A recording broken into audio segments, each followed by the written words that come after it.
up, guys? I'm just on my way to get some breakfast, and wait a minute. This isn't Mexico City.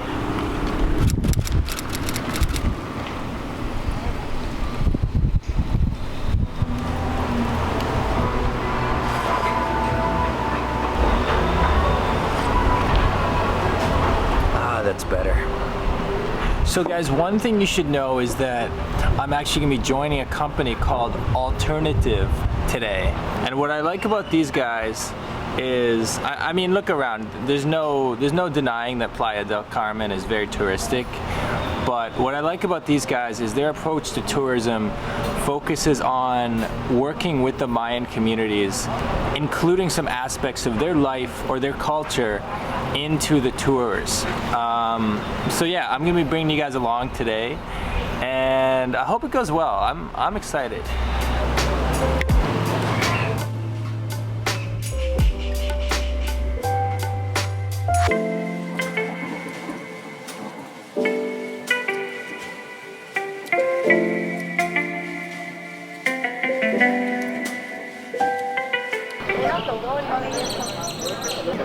Okay amigos, I'm here at Coba, an archaeological site, and I just want to quickly introduce you to a couple people.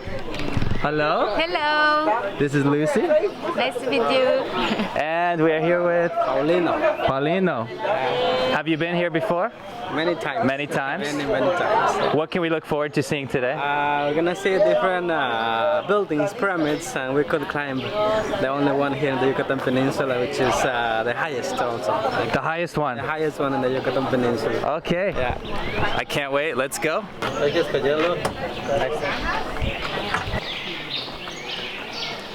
Okay, wow, so this place is quite big.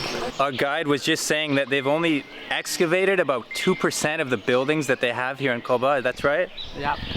So this is only 2%.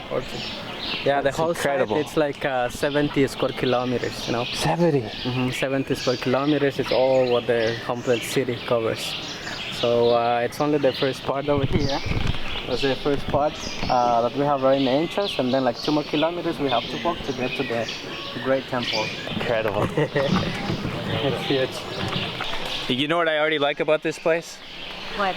When I went to Teotihuacan, there's no shade, there are no trees. You're just in the hot sun climbing the pyramids. And here there's lots of trees, lots of birds.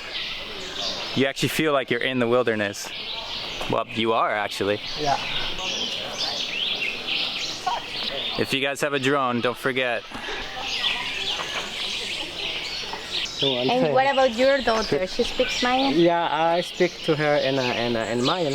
Cool. And she's her mom in Spanish. Oh, cool. So she actually understands both. Both. Yeah. Wow. And she speaks also. Would you be able to give maybe like one word or something that someone who's watching the video could learn in Mayan? The most useful word is to say hello in Mayan, which is malobkin. Okay, malobkin, that means Malobkin. hello. Malobkin, that means hello or good morning or good song. Okay, that's the meaning of malobkin. You know, that's.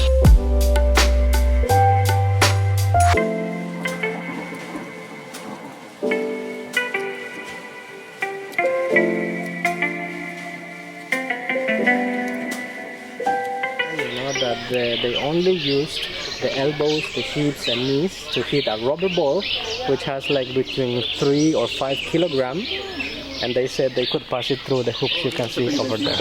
So that's how you score, by getting it through the hoop, way up there. It's over there. But they can't use their feet. No, they can't use their feet or hands. Wow. Okay, why? Because the ball is like representing something sacred, no? Because that represents then the moon and the sun. Okay, so because of the shape that the ball had. Okay, so this is the reason why also that they didn't use the wheels, no, to carry the stones. Oh. Because it's a sacred shape for them.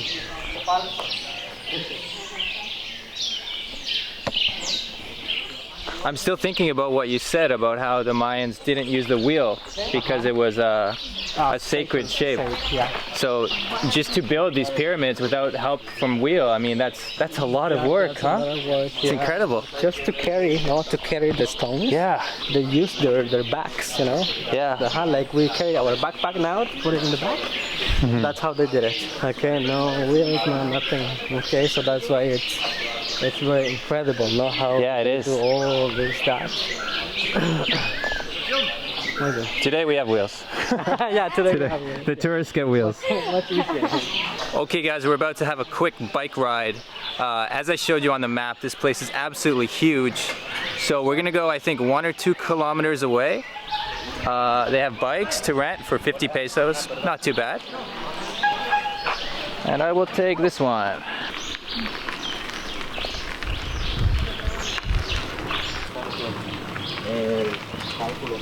So guys, in my Teotihuacan video, I warned you to wear good footwear when you're climbing the pyramids. Bring good footwear. These staircases are no joke. I forgot my own advice. Yeah, I got flip-flops today. This is gonna be fun. This is called Nohoch Mul. Nohoch Mul. Nohoch Mul, which means the Great Mountain. I see where it got its name. This is the highest one, okay, of the whole Yucatan Peninsula. It has 120 steps, but 42 meters tall. Okay, so that's why then this is the only one that you can also still climb.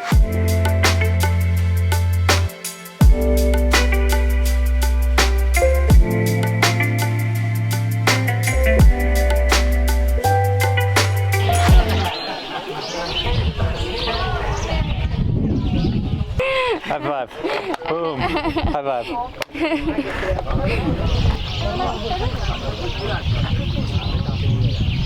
Incredible. Sorry. This is why I love to have a guide, because we just noticed something I never would have seen on my own. Spanish we call it melipona, or in Maya it's called shunancaba.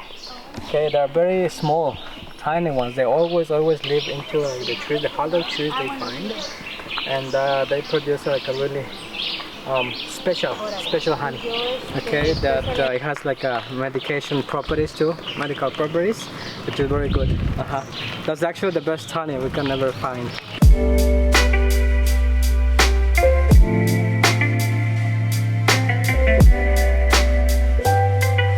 I feel like National Geographic, you know?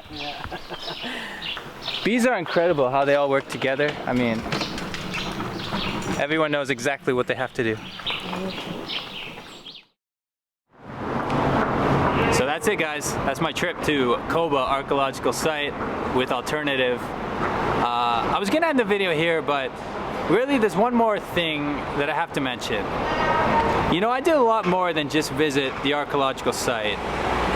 I also visited Mayan communities and got a little insight into their way of life.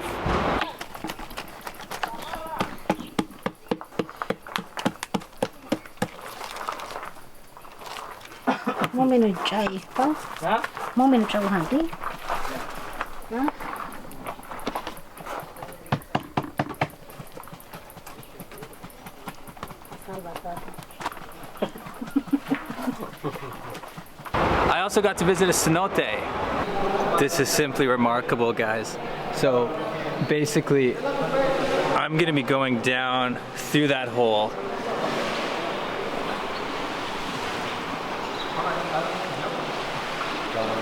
To the water. And was this all discovered fairly recently? Like, No. did the Mayan people know about this? Mayans knew that, of course. Mayans got to find places to live. Around the area, there was no lakes or lagoons or superficial rivers. All the fresh water in the Yucatan is down here in the cenotes. So it makes sense. They represent the beginning of the world. For the Mayans, this is where everything is created. That's where the water. It all depends on water, so that's why these are like the most sacred places for people. And I wanted to include all that in the video But the problem is, I wasn't really filming that much. In the cenote, I wasn't filming that much because, well, let's be honest, I didn't want to drop my camera in the water. I do have a few photos though of me rappelling into the cenote. You can see the look of fear in my eyes right before I fall into the water.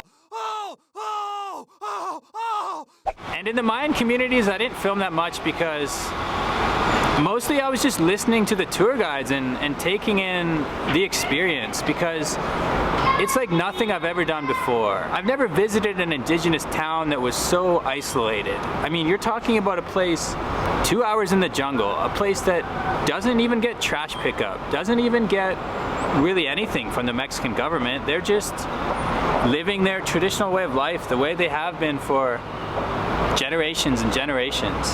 And the reason I mention all this is that I think when most tourists think about the Mayans, they think of it as something in the past.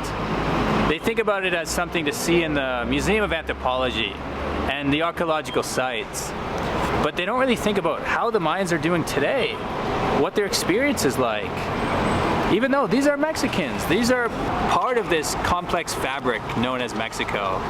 And every trip I take, I see another side of Mexico, and this trip was no different. So I'm very happy to have taken this trip. Anyway guys, I got a bus to catch for another video that's coming up very soon. As always, I'm Dan from The New Travel. See you next time.